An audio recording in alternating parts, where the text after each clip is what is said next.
Pourquoi certaines entreprises ressortent beaucoup plus souvent dans le chat GPT? Toujours les mêmes noms, les mêmes marques, quelles que soient les questions posées. Et ce n'est pas un hasard. C'est exactement ce qu'on va voir dans cette vidéo et je vais vous donner plusieurs conseils. Mais avant d'entrer dans le vif du sujet, pour me présenter rapidement, je m'appelle Dimitri, je suis le cofondateur de Digitalp. On est une agence qui accompagne depuis plusieurs années des marques et des entreprises sur leur stratégie d'acquisition digitale. Donc on utilise tous les leviers du marketing digital en fonction de chaque entreprise et on fait partie des agences précurseurs en France sur le sujet du GEO. Notre rôle, c'est d'aider les entreprises à comprendre comment devenir une source de référence pour les IA et pas juste un site parmi d'autres classés sur Google. Vous êtes CEO et que vous voulez savoir si votre entreprise ressort aujourd'hui dans les réponses des IA, on vous offre un préaudit GEO gratuit, le lien est dans la description, ça vous prend 2 minutes pour laisser vos informations et ensuite on revient vers vous avec une vision claire de votre visibilité IA et si vos concurrents sont cités. Maintenant que c'est dit, on va rentrer dans le vif du sujet et la première chose à comprendre, c'est que les IA ne font pas de classement, elles construisent des réponses. Elles ne cherchent pas le meilleur site, elles vont plutôt chercher des sources fiables pour répondre à une question donnée par vos prospects. Les entreprises qui ressortent souvent ont compris ça très tôt. Et donc la première raison pour laquelle certaines de ces entreprises ressortent, c'est souvent qu'elles sont extrêmement claires sur ce qu'elles font. Quand une IA analyse leur site, elle comprend immédiatement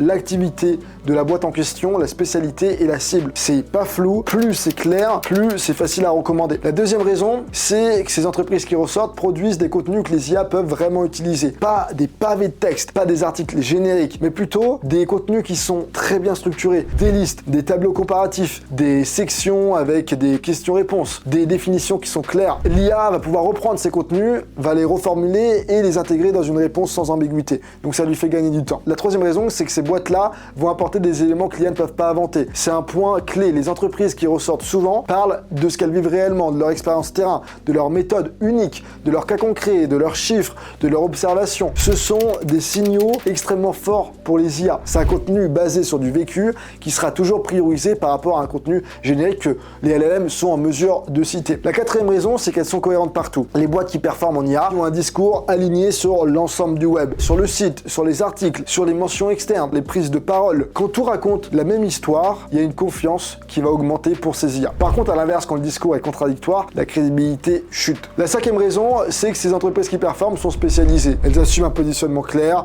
un métier précis, un problème précis, une expertise qui est identifiable. Les IA préfèrent recommander un spécialiste qu'un généraliste flou. La sixième raison, c'est que ces entreprises qui performent sont régulièrement mis à jour. Les contenus qui ressortent dans les IA sont pas figés, ils datent pas d'il y a 10 ans. Ils vont évoluer. Il y a des nouvelles données, des nouveaux exemples. Il y a également des nouvelles questions qui sont ajoutées dans les pages. Les IA vont favoriser les sources actives, vivantes, entretenues. La septième raison, c'est que ces entreprises existent en dehors de leur site. Les IA ne font pas confiance à une entreprise qui ne parle que d'elle-même. Elles vont plutôt valoriser les marques qui sont citées également ailleurs, ça renforce la crédibilité. Elles vont voir si c'est cité dans les médias, sur les sites spécialisés, s'il y a des partenariats, s'il y a des interviews, des articles invités. Ce qu'il faut comprendre, c'est plus une entreprise est mentionnée par des sources externes crédibles, plus elle est intégrée dans les réponses. La huitième raison, ces boîtes-là ont commencé tôt. C'est souvent d'ailleurs une des raisons les plus sous-estimées. Les entreprises qui ressortent aujourd'hui ont pris de l'avance. Elles ont structuré leur visibilité avant les autres. Et une fois qu'une IA a identifié ses sources de confiance, à mon avis, ça va être assez difficile de prendre la place. C'est pour ça que le timing, il est quand même hyper important en matière